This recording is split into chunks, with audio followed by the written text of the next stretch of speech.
Hello dear students, class 7th। तो देख लीजिए इतिहास में, है ना, नए राजा और उनके राज्य। तो थोड़ा क्वेश्चन आंसर देख लेते हैं, ठीक है। पहले है आपका पहला क्वेश्चन है सही जोड़े का मिलान। तो गुर्जर प्रतिहार पश्चिम दक्कन क और ख में, क में है गुर्जर प्रतिहार, ख में है पश्चिम दक्कन, राष्ट्रकूट है आपका क में, बंगाल है आपका ख में। तो अब इनके जब सही जोड़े हम बनाएंगे तो किस तरह से बनेंगे। गुर्जर प्रतिहार गुजरात, ठीक है ना, गुर्जर प्रतिहार जो है गुजरात में रहते थे। राष्ट्रकूट कहाँ पे है, पश्चिम दक्कन में है। पाल बंगाल में पाए जाते हैं। चोल तमिलनाडु में पाए जाते हैं, ठीक है ना। ये जातियों के नाम हैं, ठीक है ना। पाल बंगाल, चोल तमिलनाडु, ओके।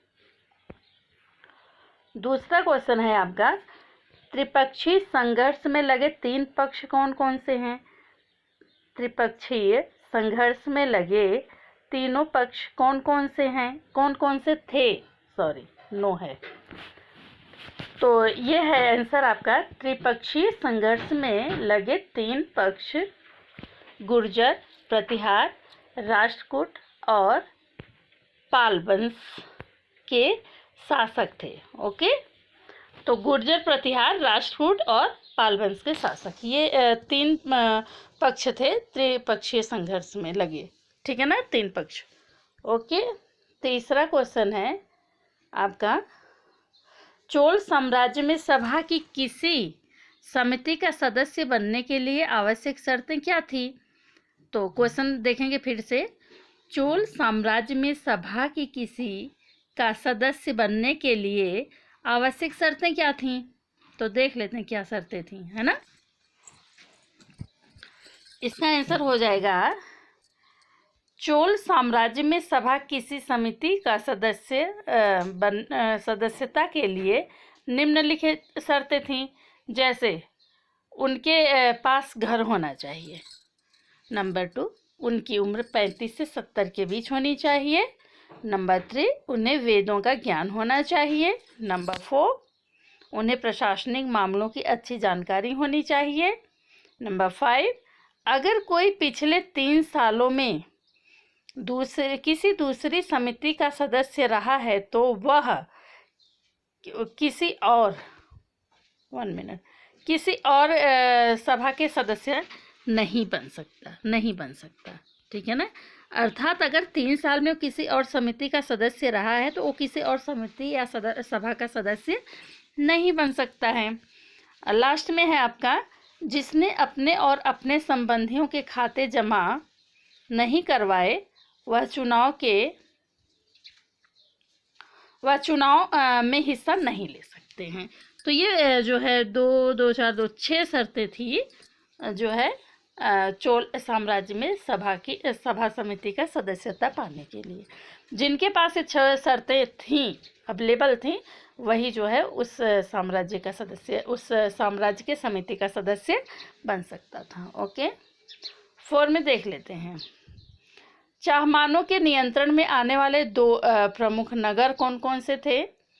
तो चाहमानों के नियंत्रण में आने वाले 2 प्रमुख नगर थे गुजरात और उत्तर प्रदेश। कौन कौन से थे बच्चों, गुजरात और उत्तर प्रदेश, ओके।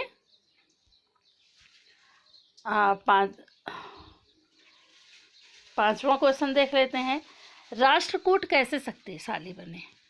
तो प्रारंभ में राष्ट्रकूट चालुक्यों के अधीन थे। 8वीं सदी में राष्ट्रकूट प्रधान दंतिदुर्ग ने अपने चालुक्य स्वामी से युद्ध किया और उन्हें हरा दिया। दंतिदुर्ग ने जीतने के बाद हिरण्यगर्भ नामक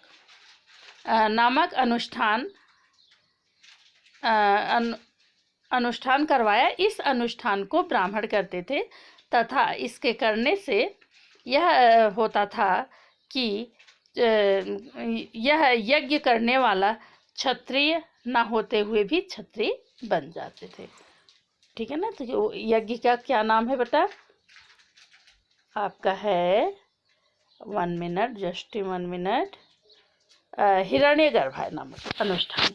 करवाने के बाद जो छत्री नहीं भी होता था वो छत्री बन जाता था। ठीक है ना। इस प्रकार राष्ट्रकूट एक शक्तिशाली साम्राज्य बना और भारत की कला, संस्कृति व समाज में अहम योगदान दिया। ठीक है।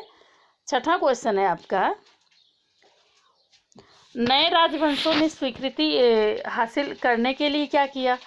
तो इसका आंसर हो जाएगा, नए राजवंशों ने स्वीकृति हासिल करने के लिए निम्नलिखित काम किए, जैसे राजाओं के सामंत के रूप में मान्यता प्राप्त करने के लिए राजवंशों के लिए उपहार लाना और दरबार में हाजिरी लगानी पड़ती थी। ठीक है ना, उपहार लेकर के आना और दरबार में हाजिरी लगाना। दूसरा है, अधिक सत्ता और संपदा हासिल करने के बाद सामंत अपने आप महासामंत महामंडलेश्वर घोषित कर देते थे। तीसरा है, नए राजवंश अपने स्वामी के आधिपत्य से स्वतंत्र होने का दावा किया। अगला है, कुछ लोगों ने राजा बनने के लिए सैन्य कौशल का भी सहारा लिया। ठीक है। सातवां क्वेश्चन है आपका, तमिल क्षेत्र में किस तरह की सिंचाई व्यवस्था का विकास हुआ? तो चोल साम्राज्य ने तमिल क्षेत्र में सिंचाई व्यवस्था का काफ़ी विकास किया था। कृत्रिम रूप से सिंचाई के लिए भी उन्होंने कई पद्धति अपनाई। जैसे उन्होंने पानी एकत्रित करने के लिए कुएं खुदवाए और सरोवर और तालाब बनवाए। ठीक है। अगला क्वेश्चन है आपका, चोल मंदिरों के साथ कौन कौन से गतिविधियाँ जुड़ी हुई थी? तो इसका आंसर हो जाएगा, चोल साम्राज्य में मंदिर नगरों व उसके आसपास के केंद्र होते थे। मंदिरों को अनेक प्रकार दानवीर से भूमि दान में मिल गई थी। मंदिरों में शिल्पकला का विकास भी हुआ। मंदिरों में पूजा पाठ भी कराई गई और विभिन्न प्रकार की गतिविधियां भी होती रही। तो अगला है, मंदिर आर्थिक व सामाजिक जीवन के केंद्र थे। मंदिर में कांसे की प्रतिमाओं का निर्माण भी होता था और अधिकतर देवी देवताओं की मूर्तियां होती थीं, पर कुछ भक्तों की प्रतिमाएं भी देखने को मिलती थीं। ठीक है ना। अगला है आपका मानचित्र की समझ। ये तो मानचित्र जब लाऊंगी तो मैं आपको समझाऊंगी। ठीक है ना, आप स्वयं भी कर सकते हैं। तो ये रहा आपका जो है दूसरे लेसन का क्वेश्चन आंसर। तो आप इस वीडियो को अच्छे से देखें, समझें और इसके जो है अपडेट हमको भेजें। सो थैंक यू बच्चों।